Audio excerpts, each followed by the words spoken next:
my biopsy was pretty easy as well. I do know they had to use like an ultrasound and stuff to like really get in close because they couldn't see.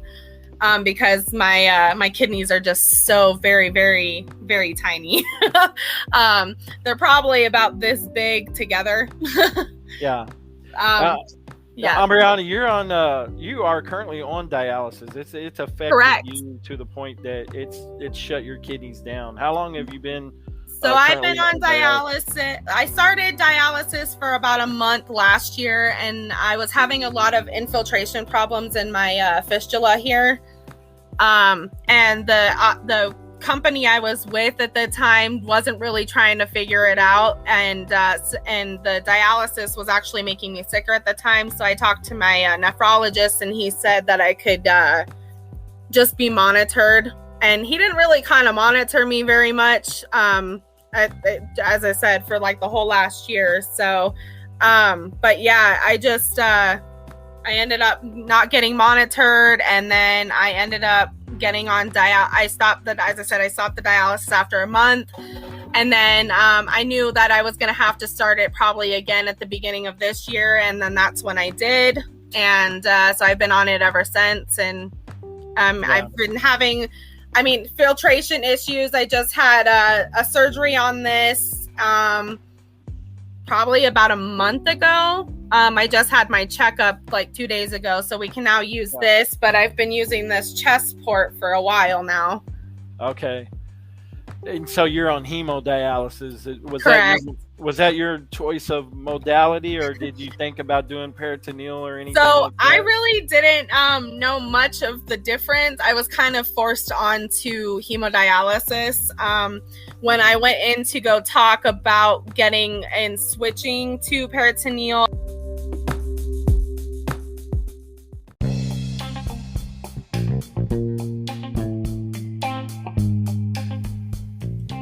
Welcome to Hope with Jonathan. I'm Jonathan Traylor, a kidney transplant recipient. Based on my near-death experience with kidney failure, we now spotlight kidney patients' story, giving them a platform to express their personal journey with battling kidney disease, kidney failure, dialysis, waiting for kidney transplant, and much more. We share stories of hope right here on the Hope with Jonathan podcast.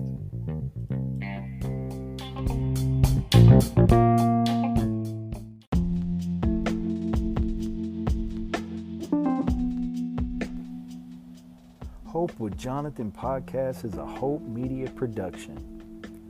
Never let hope become a memory. Hope with Jonathan podcast is a Hope Media production.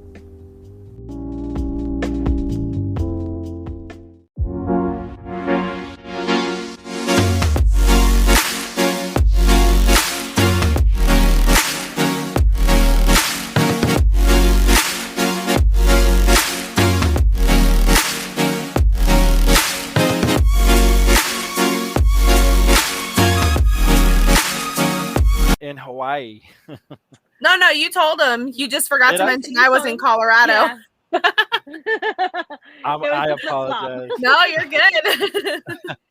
I apologize. Colorado sounds like a really cool place. That's somewhere I haven't been. So, it's all right. It's all right. It's all right.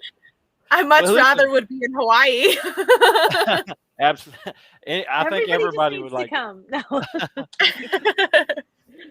Well, listen, I want you guys to take your turns and take your time and introduce yourself and tell us just a little bit about yourself. You want to start with Judy? You want to go first, Judy? I'll go. So, as Jonathan mentioned, I'm Judy. I live in Hawaii, and in 2019, my whole world completely flipped upside down. I went in for a regular PC appointment, just kind of touching base with the PC that I used to go to 10 years ago, and decided that I needed to go back to her because I wasn't really liking the doctors I was going to. And I went back to her, and it took me 3 months to get in for an appointment. I kept having an appointment, canceling, life. And I went in and she just kind of looked at me and was like, hey, we got to get your blood pressure under control. This is not like you. And I said, okay. She's like, so I'm going to throw a whole bunch of labs at you. You're going to go do them. And then we're going to see where we're at. The next appointment, which was a week later, I walked in and she told me that I had stage 3 chronic kidney disease. So from there, it kind of became a journey of finding out what was causing the chronic kidney disease. Basically, was it the blood pressure causing the kidney disease, or was the kidney disease causing the blood pressure? Right. So we went in and we went to a nephrologist. I finally got to go see a nephrologist in early August. And by the time I went to see the nephrologist, I had experienced a mini stroke. My blood pressure had gone all the way up to 200, over 100. And so all these things were happening. And I wasn't supposed to actually see my nephrologist until September. And my PC called and was like, no, you're seeing her and you're seeing her now. So he squeezed me in, went in, had my appointment with him, was like, okay, your GFR. And when I started this whole journey, my GFR was 44 and my creatinine was 1.4. So that was in early July. So this is early August. My creatinine was now 25 over, I want to say 2 point something. Sorry, I don't remember the exact number. And he said, okay, we're going to do some more labs. I don't remember any of mine. Right? We're going to do some more labs. We're going to see where you're at. And then we'll take it from Monday. You come back and see me and we'll take it from there. So Monday I went back in. My GFR dropped down to 22. My creatinine was 2.5. And he said, that's it. You are being admitted. We're putting you in the hospital. We're going to do a biopsy. We're going to put you on high doses of steroids. And we're going to, figure out what's causing this. Wow. So 2 days later, I got the biopsy. And the next day I found out it was IgAN nephropathy. And it was just a big, what? What are you talking about? And followed up with, it's incurable and there's no treatment. Okay, so what are we going to do? So he decided to put me on high doses of prednisone. Yay. And basically... I've heard a lot of horror stories. It's the devil drug for sure. It's the devil. It's the devil's Tic Tac. There's a reason why we call it that. Judy, if you don't mind me interrupting you really quickly, how old were you when you had this diagnosis? I was 40, just about to turn 46. Okay. And so I did the high doses of prednisone. He started sending me to classes to learn about dialysis. And we have this class here called Aloha Kidney, where they basically walk you through living with chronic kidney disease and what dialysis options you have, the transplant options, and then they even cover a natural kidney life, which basically means you don't do anything and you just let your kidneys do what they're going to do, which was very depressing.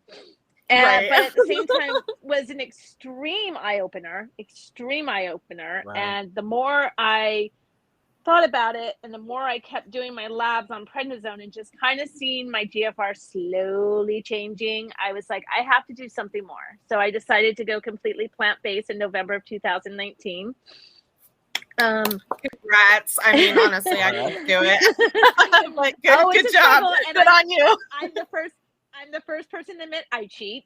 I take my bites. It happens. Pizza. Well, and I figure the way that I figure is like, I'm going to take my little cheat bites because if I don't, I'm going to eat a whole cheeseburger or a whole slice of pizza. And that's what I cannot be doing. Right. So I basically did that and I followed that for up until now and did the prednisone and started seeing changes. And the biggest change, though, I have to say, came in March of 2020. Yes, the same time that COVID hit, because I was laid off from work. So I worked at an extremely high stress job. I was a manager at a hotel and I got let go because of COVID. And because I'm pretty sure part of it was because they knew they had an immunocompromised person working with people and they were like, we're not going to put you through that. Wow. So they let me go. Right. And my GFR went from 30, low 30s to almost up to 50 in a month just from not working. So basically that was the moment that me and my husband went, aha. And my husband's like, you're not going back to work. Okay. Yeah. So here we are. We'll flash forward so that we all have time to talk. We will flash forward. Here I am now. I am completely off prednisone, have not been on prednisone since June of 2021. I was taken off of losartan for my blood pressure about 3-4 months ago. Sadly, I'm back on losartan, but we think it's just because of all the stress I'm going through right now. Got a lot of stuff going on. But my GFR is stable. I'm in my stable zone. So my baseline is 40 to 45, and my creatinine's about 1.4. So I'm basically where I started my whole journey. I'm back to where I started. And as long as I stay here, we're good. We're good. Yeah, you're pretty stable at this time. Yeah. So it sounds like that your kidneys and the medical condition of the IgAN just cannot handle stress very well. No. Stress is our number one killer.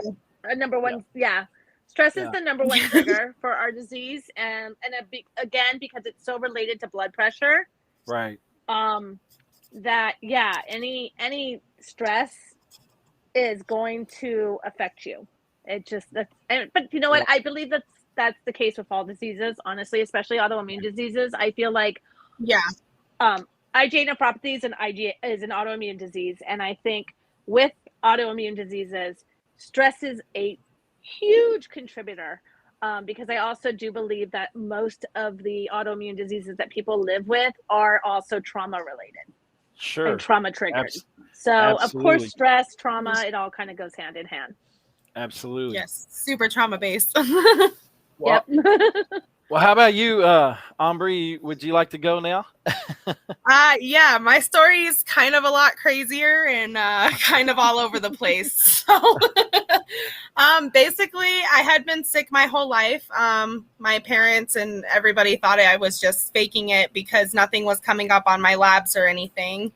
Back in 2016, my husband at the time and I moved to North Carolina to be near his family, and I had felt the best I'd felt probably ever. And I had found out I was about 12 weeks pregnant when I had got there. Was gotten really sick, constantly throwing up, nauseous all the time. This had been going on for years.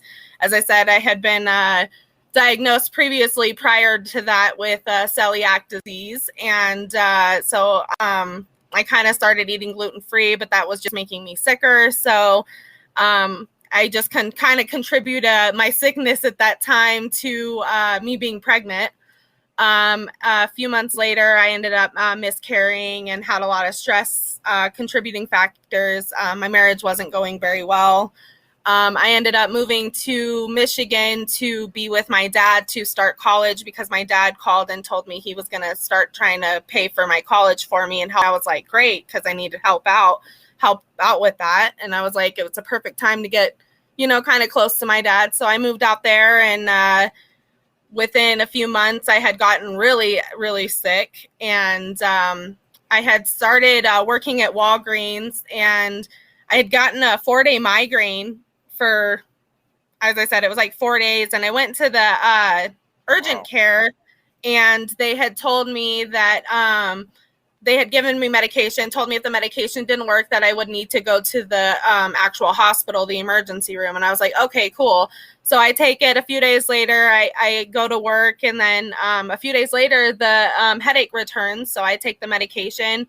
5 hours go by, and I have like 3 hours before work, and I'm like, this isn't going away. So I went to the emergency room, and they told me to pee in a cup, basically. And at that point, my labs came back that my creatinine was high, and my GFR was really low.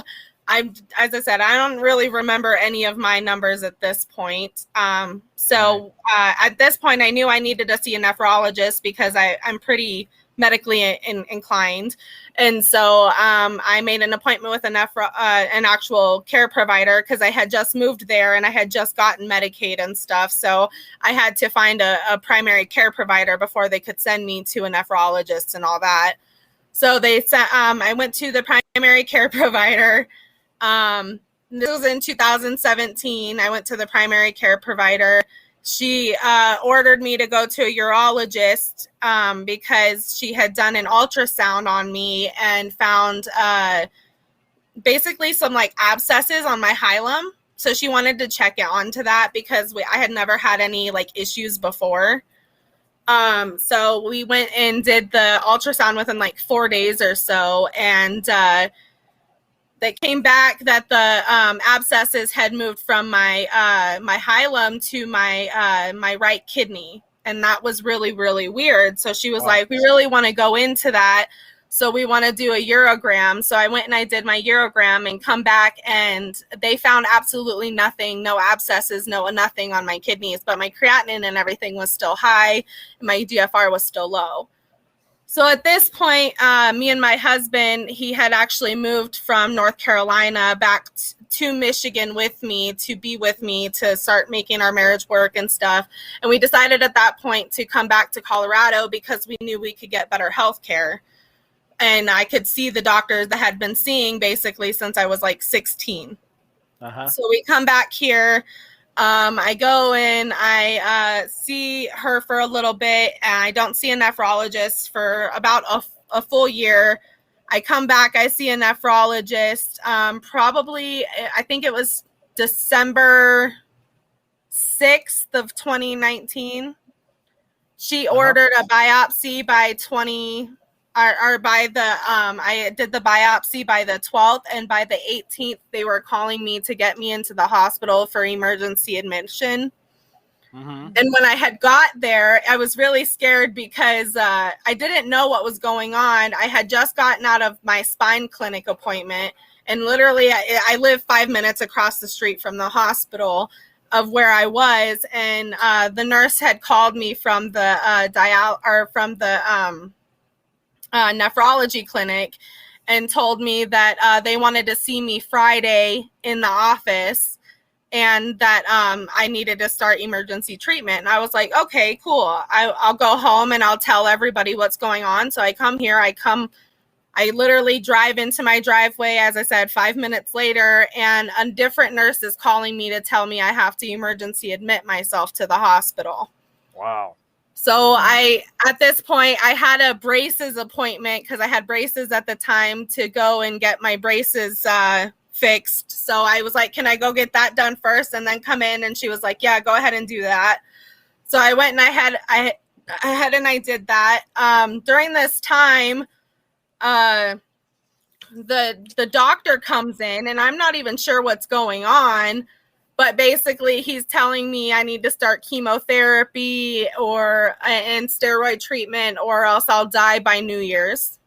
Oh, my God. And I'm sitting there thinking I've got cancer or something, because as I said, he didn't tell me a diagnosis. And then his phone rings, and he answers it, and he leaves the room. So I'm sitting there wondering, what the hell is my diagnosis? What the hell is going on? I'm freaking out because I'm dying. Like, they're telling me I'm dying if I don't emergency admit myself for chemotherapy, and I'm freaking out.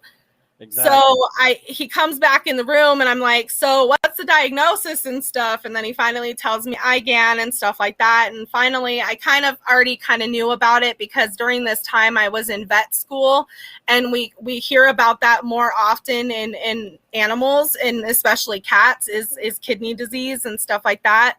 Yep. And we deal with immunoglobulin A, which is the IgA part of the nephropathy.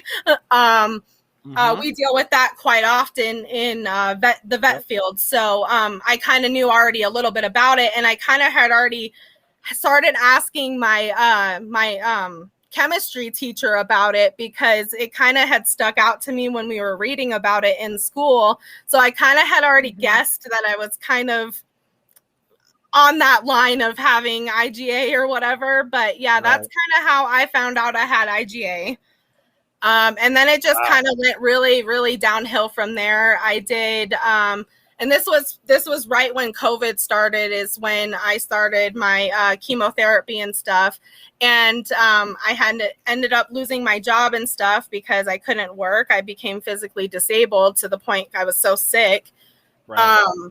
And they had let me go from my job. And I just, as I said, it went downhill really, really fast from there.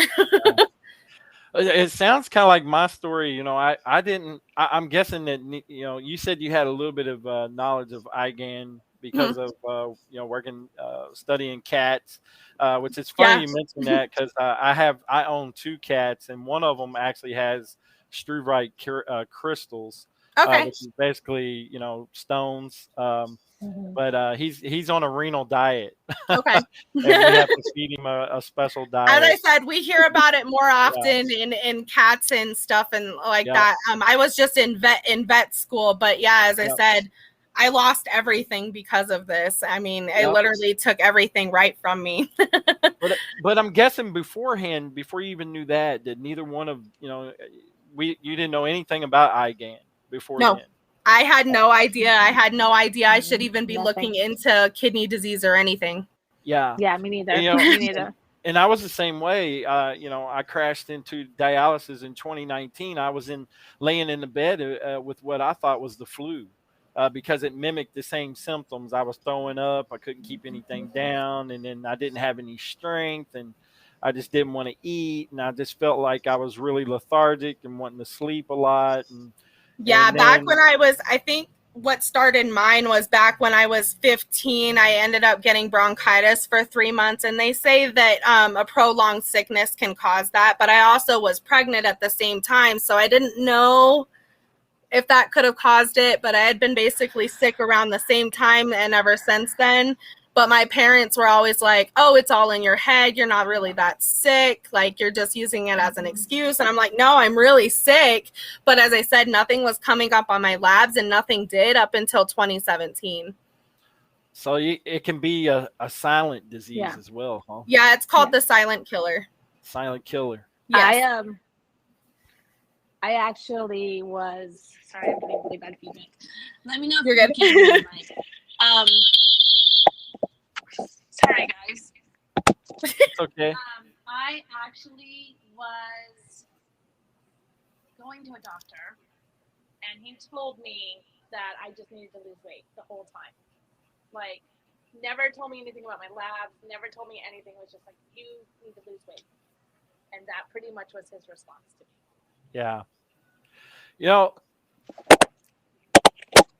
I find it amazing that you guys had went through what you went through, especially you, Ambry, with your story is just incredible. And Judy had told me before that you'd really been through a lot Yeah, I with kind of, and this. I still am like, I'm still going through a lot more. Like, on top of that, I've got psoriasis, I've got really bad back problems, I've got a reoccurring ovarian cyst that we're pretty sure is endometriosis at this point, and I've been in and out of the hospital in the last year for that. And so it just kind of been a ridiculous up and down coaster of craziness. Yeah. Yep. It seems like it's always a roller coaster up and down with any form of a kidney, anything that's related to kidney. Oh yeah, so absolutely. so for our viewers out there, the ones that are watching, going to come across this video and watch it later, uh, who wants to define what exactly IgAN is and and what it stands for? The IgAN. What exactly is it? You want to take the show, Judy? Yeah. Hold on. Let's see if I can get my mic working. Okay. Basically, when the hemoglobin A attacks your kidneys. So the hemoglobin A develops in the gut and it basically goes at war and goes up to the kidneys and starts attacking it and makes it so that the filter systems get all clogged. So you start leaking protein, blood, all that kind of stuff. Okay. It almost sounds like, though, in a way, kind of a typical kidney disease diagnosis, though, because a lot of different diseases that affect the kidneys cause protein leakage and blood in the urine and things like that. So how do they exactly know that you have IgAN or IgA?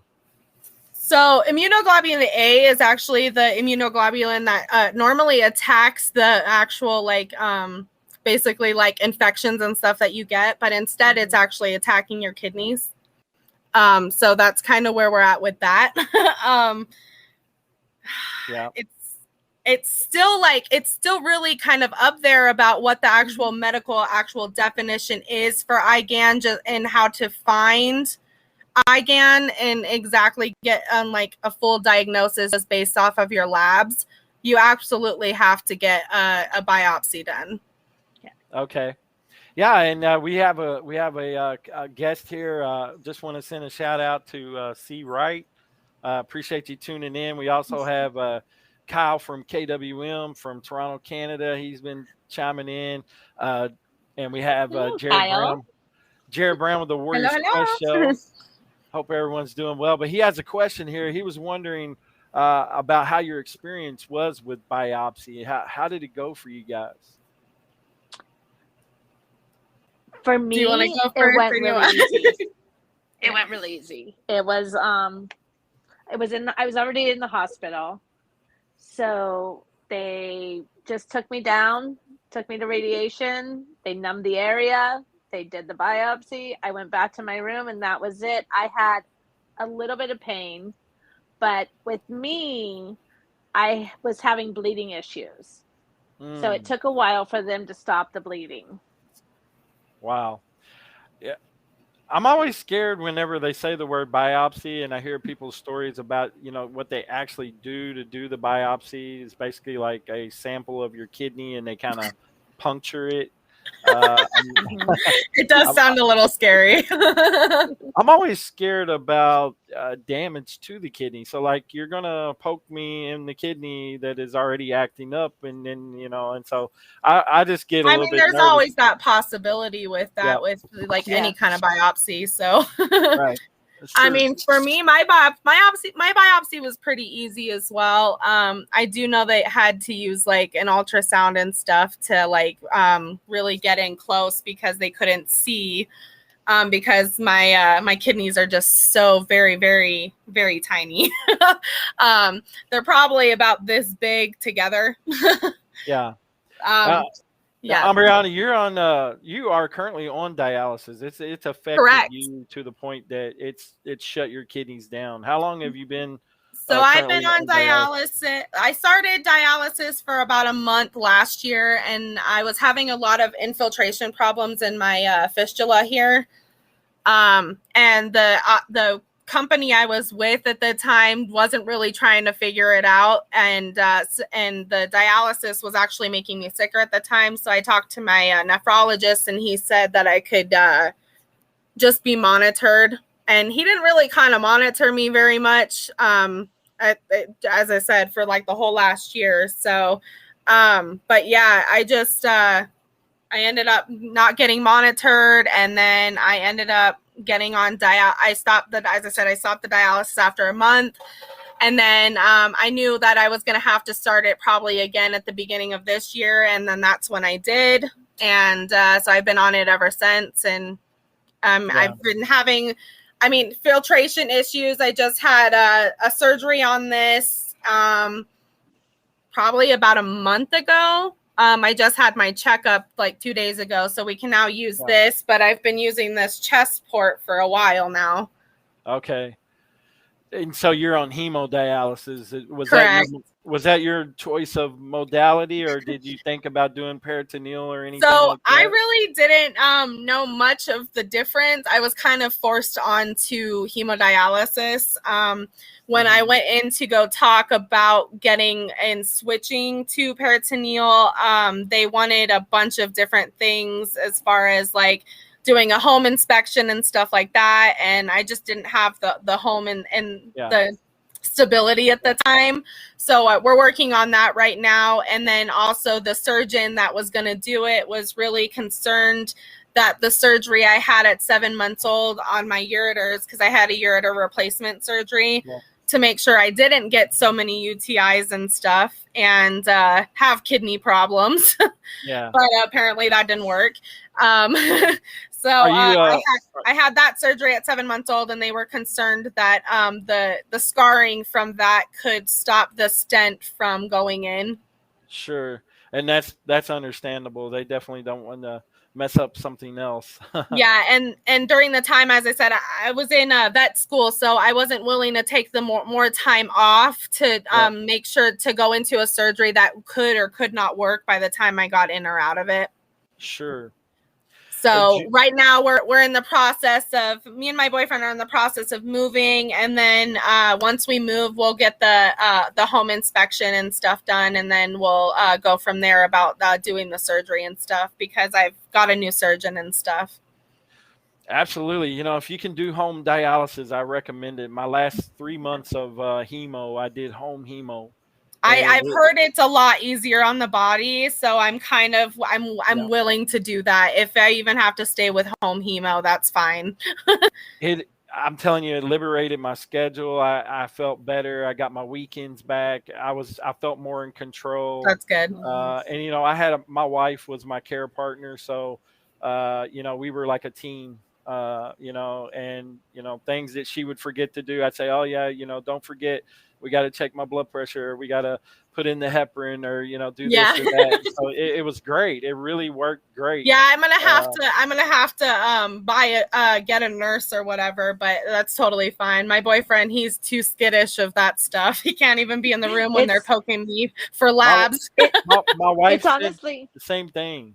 But she got accustomed to it really quickly. Yeah, I'm sure he would too. I just I don't want to put all the pressure on him. So I have somebody who's willing to come in for like $100 a week and poke me and stuff. So that's great. It's why I decided that when I do go on dialysis, and I say when, sorry, because it is a matter of time. Right. I want to do PD because I just can't put it on my caregivers. Well, that was my next question for you, Judy. Was you've been able to avert dialysis for a long time, living with this, or you know, for a while now. What?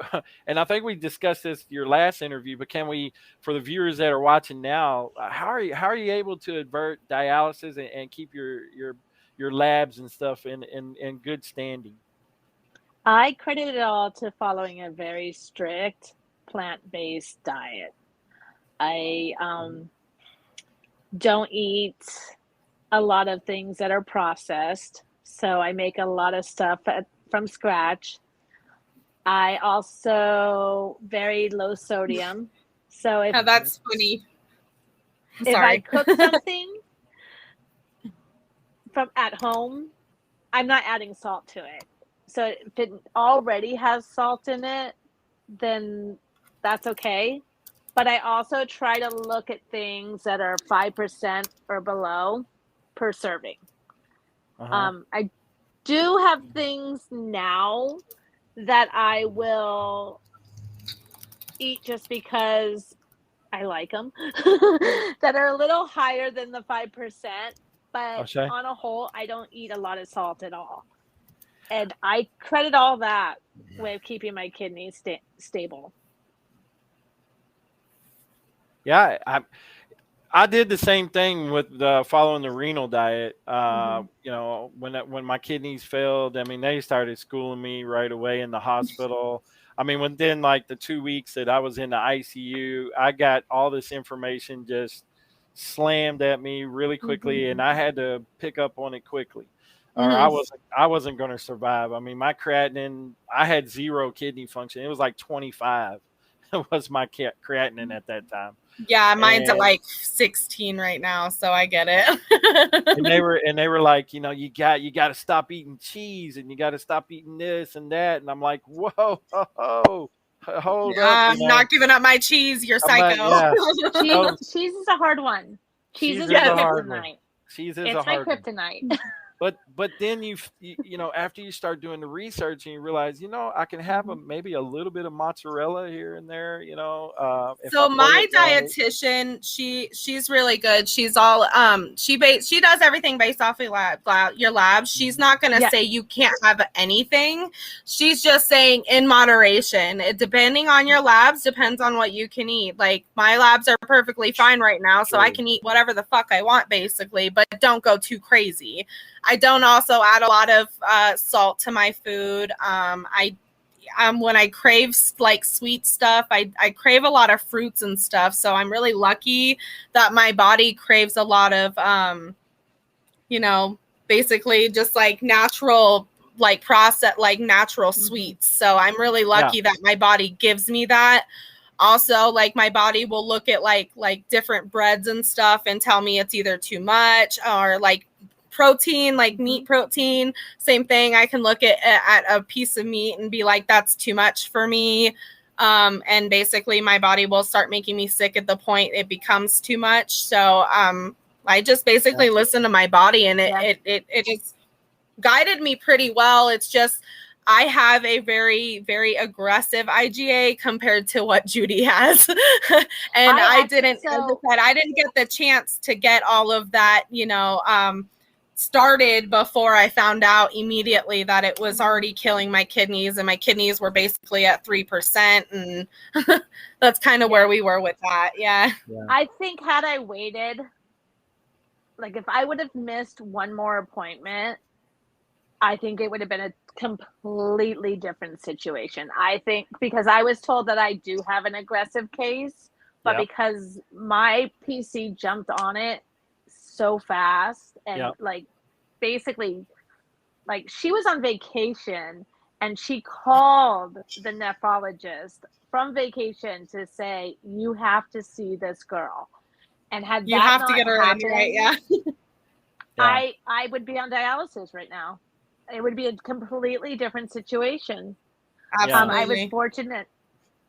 Yeah, you really was. You know, and Jared had mentioned earlier, is the disease much like, is it similar to lupus, or is it not? Very similar. Very similar. Very similar. Okay. Yeah, they actually thought I had lupus before too. Yeah.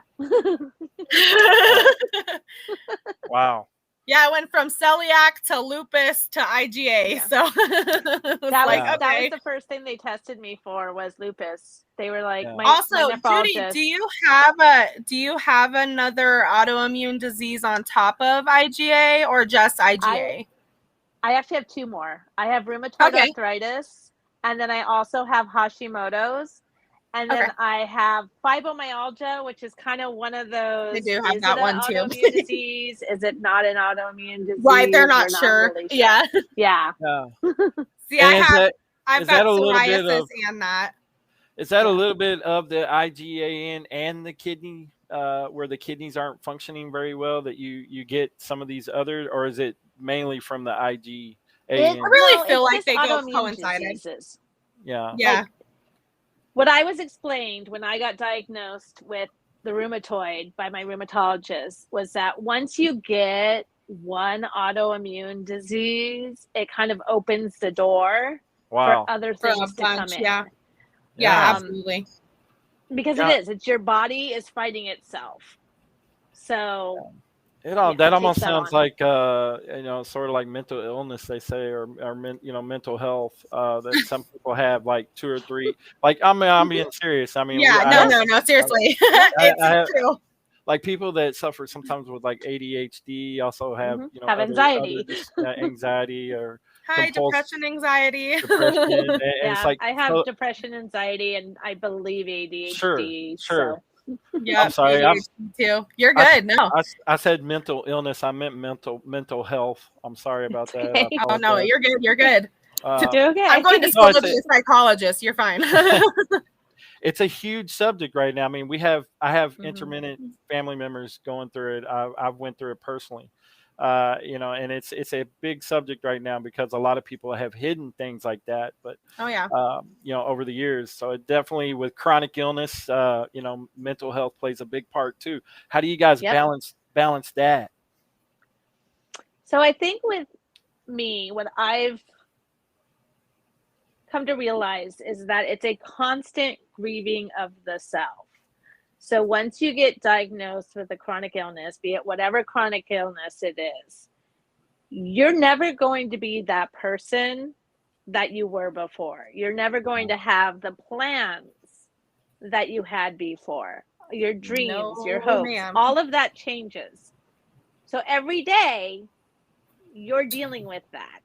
And it's different from regular grief because eventually it kind of balances out and you get okay with it. When you're grieving the self, you have to live with it every single day, and you'll see things and you'll be like, oh, I used to be able to do that, and then you're taken right back there. Yeah. And then you add in diagnosis. Every time you have a new symptom, every time you get a new diagnosis, it just hits you again. Yep. Oh yeah. I'm reminded of that almost every day when my son wants to go work out at the gym.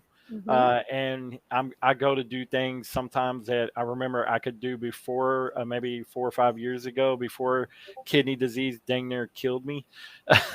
And then now I'm like, yeah, I'm not as, I'm not as stable as I used to be, or my legs are a little shakier than what they used to be, and different things. Like I said, yes, I'm a transplant recipient. We were talking about this backstage, but it's definitely just another form of treatment for kidney disease. The kidney disease doesn't go away just because you have a kidney given to you, or you receive a gift of life of transplant, or you're on dialysis.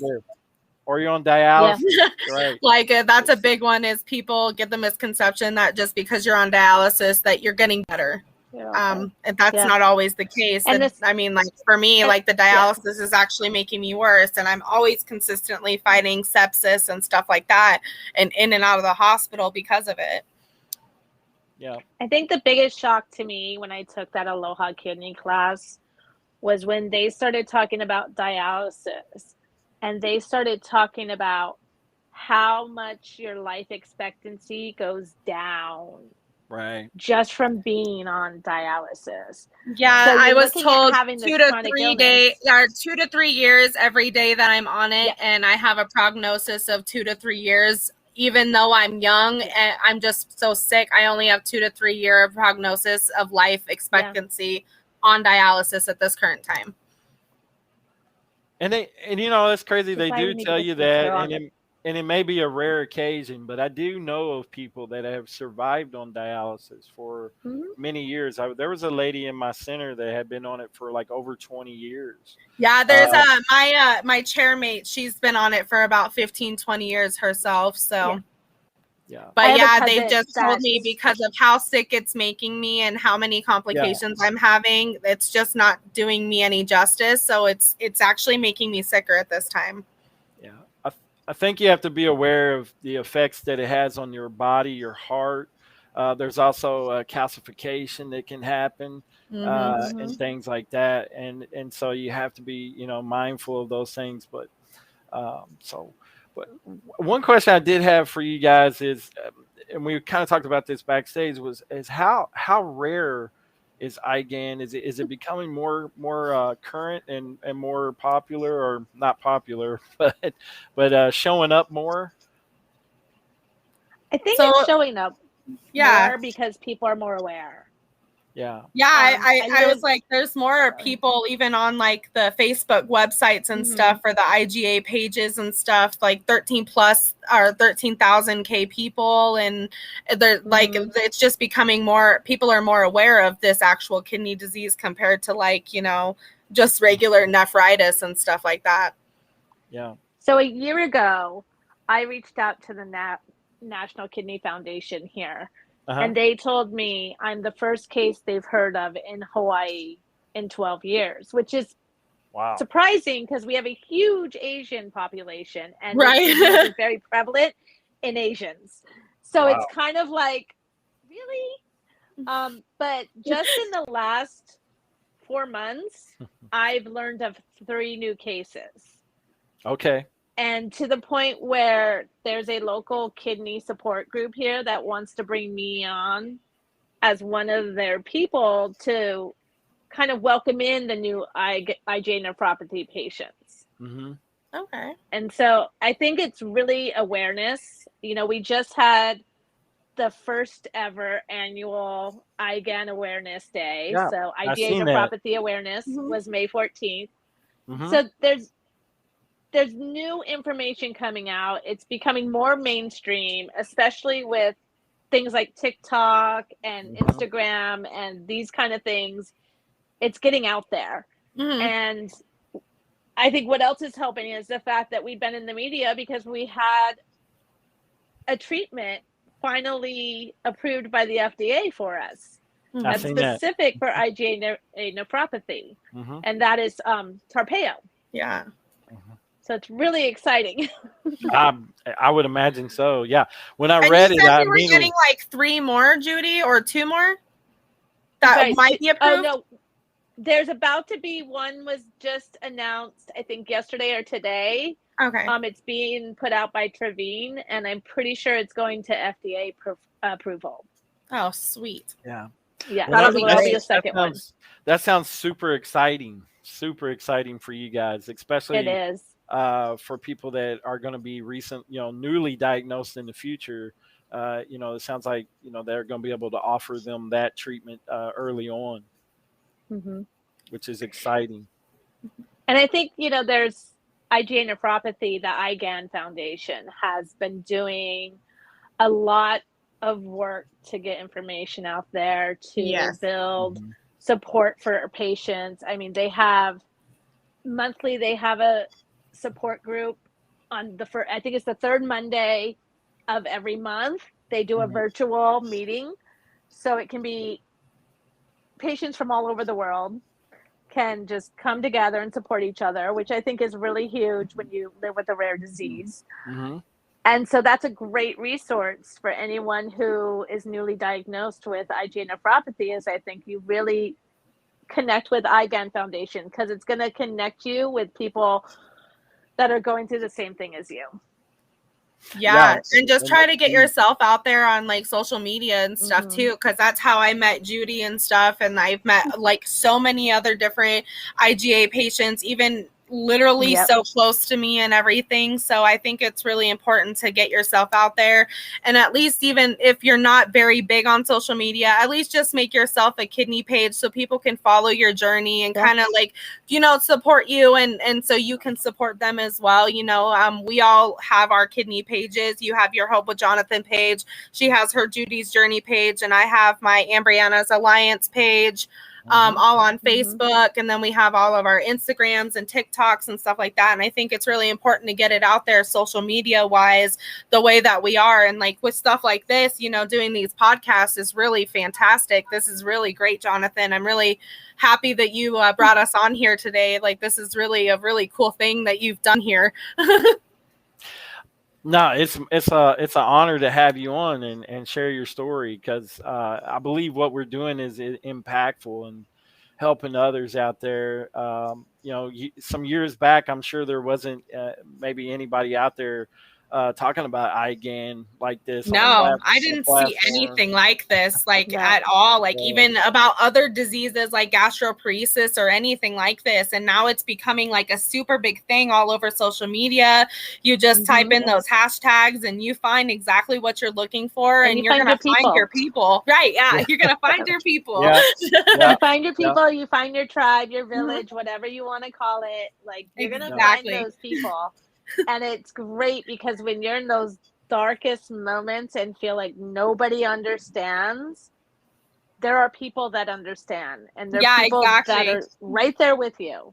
Or they just know to message you at the right time, and they're just like, hey, I noticed you're having a problem. Hey, how are you doing? It's really great to have that, especially when you don't have a lot of support from your family or something like that, because not everybody has that situation. And it's really good to have this broad situation and make sure that we can get all of this information out here this way. So it's really great that you have this platform we can use as well to get our stories out. And I really, as I said, I do appreciate you for letting us use your platform for this.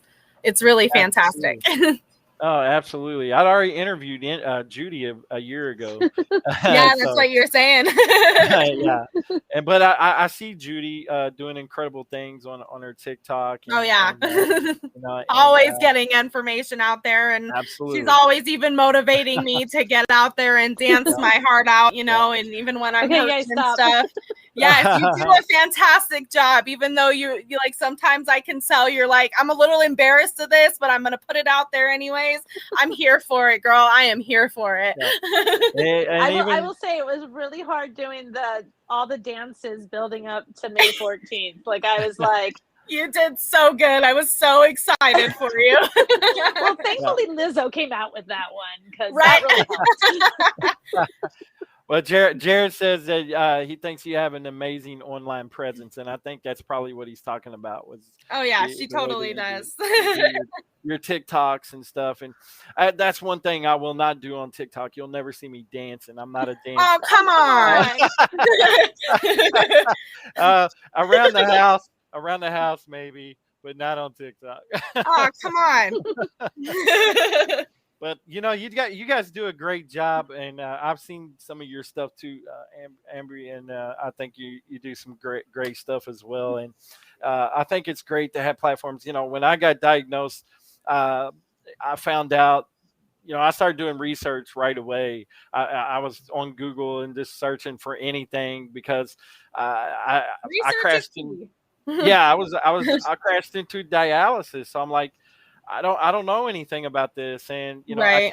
I came across Jared and Steve with the Urban Health Network, and I came across some great mentor. He's still a mentor in my life, Kent Bressler with Kidney Solutions, and I came across Dad Vice TV, James Fabian, and he's got a huge platform here on YouTube. So I began to watch videos and I began to get educated, and then once I started, putting it out there that I was a kidney patient and I started befriending people, I mean, I was welcomed into the community with like welcome arms. It's been real easy. So. Everybody's been pretty nice, really nice. Yeah, absolutely. It sounds like that IgAN is definitely, a tough illness to battle for sure. But, it sounds like in order to manage it, and you guys correct me if I'm right or wrong, but you definitely got to stay engaged with your medical team. Definitely it's consistent answering phone calls and making phone calls. I mean, I swear I only pay my phone for the doctors or the transplant team or dialysis team or whatever. I mean, literally, that's basically what it is. It's a bunch of open communication, and you have to have that with everybody on your team, or else you're all just gonna fall apart very, very quickly. Yeah. And if you don't have it, find doctors that you can have it with. Yes, absolutely. Absolutely advocate for yourself. For sure. I wish I could clone my doctors and send my doctors to everybody because they are some of my biggest cheerleaders, and they let me advocate for myself all the time. Like they will let me do my own research. They'll sit down with me. They'll discuss things with me. And they're there. I mean, I emailed my nephrologist yesterday about my blood pressure, and he's emailed me twice in the last 24 hours just to make sure that I got his email. Yeah, right. See, my team's like that too at my dialysis center. I have a specific nephrologist that is at my dialysis center, and I talk to her all the time. I have very open communication with them, even including the transplant team that I'm trying to get transplanted with, on top of trying to be sent to another transplant center that I'll have to have open communication with all of their team with. So it's just a constant base of communication. And yes, it does get very tiring because it is only on just you, because you're the only one that can really advocate for yourself. However, my team now, now that I've got a good team and switched from DaVita to Fresenius in the last year with my dialysis, I've gotten such better care, and my team is just always on top of everything. I immediately messaged my social worker when I got all of my transplant, basically the letter of the stuff that they needed from me to approve me to take me to selection committee. I got my letter, and it was really disheartening and stuff like that. And I immediately sent it over, and she immediately took care of it and has already transferred me to a different transplant center and has already put in the referral and everything. And it happened very, very quickly. And they're always really on top of everything. And always constantly saying, if you need help advocating, let me know. I will call and I will do what I can. And they're just really fantastic. But I didn't have that 2 years ago, and I had been fighting for them to even listen to me about my health. And it got to the point, as I said, my disease went very, very quickly because of the fact that they weren't really helping me. They weren't listening to me, and I was basically being pushed off. Right. Right. Where's that hospital at that you're currently listed at? I don't mind you airing. So I'm not listed yet. Okay. I, as I said, they just sent me a bunch of more things to be compliant with. They want 6 more months of compliancy, but they couldn't even tell me when that started. Okay. They want a urology clearance for reoccurring UTIs that I don't have. They want more weight loss, and I've lost over 5 pant sizes in the last year. So I don't want to lose any more weight. I'm comfortable with toning, but we need to discuss that situation. Right. And so I'm waiting for the coordinator to call me back about that. So I don't know when the 6 months started. Because the social worker from there called me today and couldn't basically give me any more information than what was on the actual paperwork. Sure. But basically she said that she wasn't sure when the 6 months had started. And then she asked me if I was on dialysis already. And I was like, yeah, I have been for like 6 months. And she was like, oh, okay. It says here you have only been on it for 2 months. But before she was asking me if I was even on it. And I'm like, did you guys even listen to me at my evaluation? Right. Now, when you get listed, and even beforehand, message me after the show, and I have some resources that can help you out. Okay? That would be really helpful. Thank you. Absolutely. So listen, guys, we're kind of coming to the end of our show here, and it's been very informative. But anything that you guys would want to leave for maybe someone that's been recently diagnosed with IgAN, any words of hope or words of wisdom? I guess we'll start with Judy.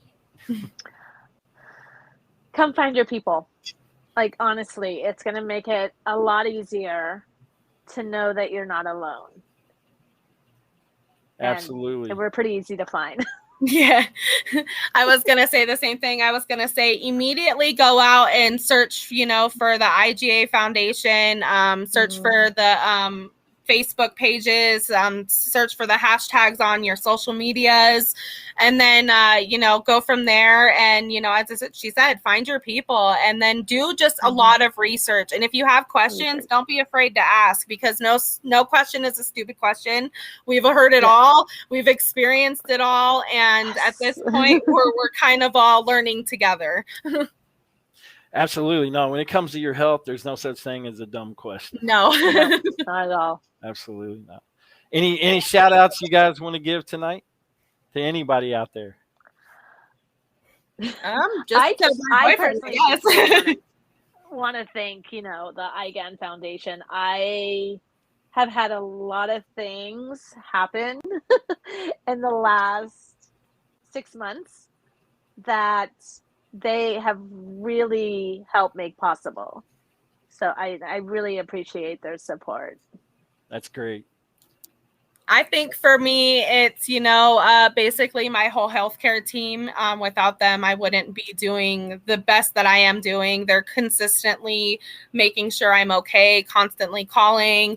At the end of the month of the dialysis month, they end up giving you like a little report card that tells you how you're doing and stuff. And they're really constantly talking to you. Also, you and Judy, you making this platform possible for us to even use to get our stories out, and being able to connect with each other. And then Judy just has helped me so tremendously, more than she even realizes, in the last year that I've met her. And I'm so thankful. Honestly, I'm excited to come out there and visit you and actually meet your son and husband and stuff, Judy, and maybe meet my family, what that's out there and stuff like that. But, I'm really fortunate for, the people I have met through the IgAN Foundation and my social medias. And as I said, especially you two helping make this possible. Absolutely. I think that's awesome that you guys have made a special connection through, a tragic chronic illness, but you've made a beautiful relationship and been able to be a source of support, Judy, to someone else that's going through a similar disease. I don't think she knows this, but to my family, you're my IgAN little sister. I feel that. I always tell everybody, you remind me so much of like my mom, if my mom was actually like sober and like, there, but you remind me of who she was back like a few years ago. And it just, I'm really, really fortunate to have met somebody like Judy and to create such a connection. And the fact is that she lives in Hawaii and I have family there and stuff like that. And it's just really kind of cool to connect. And my boyfriend used to live right down the street from her. And we just found that out a little bit ago. So it was kind of funny when he lived in Hawaii with his ex and stuff. So it's kind of just really cool to see the different kind of connections we can have. That's the beauty of social media. Yes. It is. And it reminds you how small this world actually is. Oh, yes. Absolutely. Absolutely. Speaking of social media, where can we find you guys at? Well, basically anywhere, Facebook, Instagram, and TikTok at Ambreanna or Ambry with the bad beans or Ambreanna's Alliance. All right. And then everything for me is Judy's Journey Hawaii. Judy's Journey's Hawaii. Judy's Journey Hawaii. I love it. So, guys, the last broadcast, you can go back and check it. It was about a year ago. Judy had this awesome outside backdrop of Hawaii. Yes. She wasn't able to do it this time, but it was just gorgeous. The palm trees, I was drooling, and I'm losing that I'm sorry background. for my fake background. I'm still trying to get my room situated. We just upgraded a bunch of stuff in the bedroom, so it's kind of a mess right now.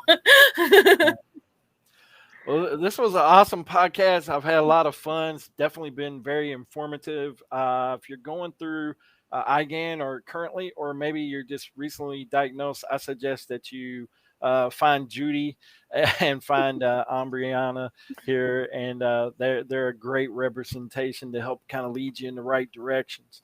And, even if it's just normal kidney disease, just, reach out. We are totally more than willing to answer questions and help you guys out to lead you to the right place. Absolutely. And so we've had some pretty cool people. Kyle from KWM, he was wishing he could be here. Jared Brown here, he says thank you for telling your story. We had Steve the kidney nurse, Shane Blanchard from Midwest Kidney Warriors in the house, and so a lot of different people chiming in, commenting. So we definitely appreciate your support for Hope with Jonathan tonight, and for everyone that's watched the show. But again, guys, really appreciate your support for Hope with Jonathan. And I'd like to thank Judy and Ambreanna for coming on our show. It's an honor to share your story. I know you guys keep, thanking me for using my platform, but you guys are really the show. I'm just using the platform to let you guys come on and talk and engage with you. And you guys really are the main part of the show. So we can't do it without our guests. So I really appreciate it. And look for the links in the description, guys. I'll have it there where you'll be able to easily find Judy and Ambreanna and connect with them. But without further ado, we're going to go ahead and close out the show. You guys take care. Stay safe. You guys have a great night. Thank you so much. Nice to meet you. Aloha. Bye-bye. Bye. Bye.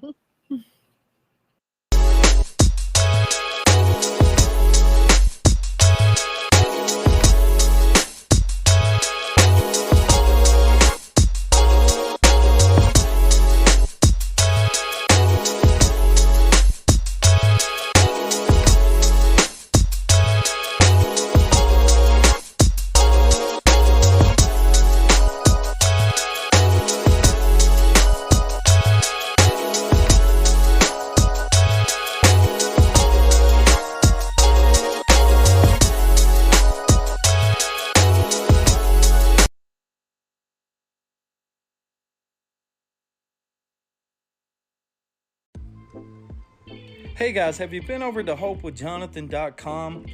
You can actually listen to the audio podcast, watch live streaming interviews, purchase merch to help support Hope with Jonathan podcast, read blogs, and much, much more.